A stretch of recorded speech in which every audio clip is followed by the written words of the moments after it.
Paslun ari ieu eta hiji pasal.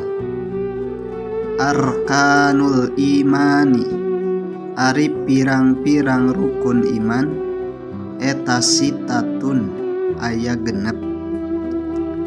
Antu'mina kahiji yen kudu ngimankeun anjeun billahi ka Gusti Allah,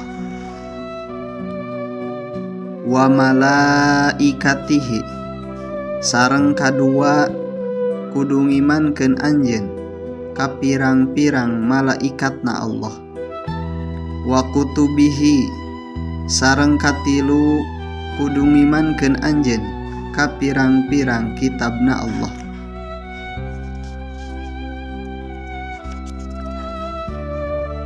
wa rusulihi sareng kaopat kudu ngimankeun anjeun ka pirang-pirang rasulna Allah,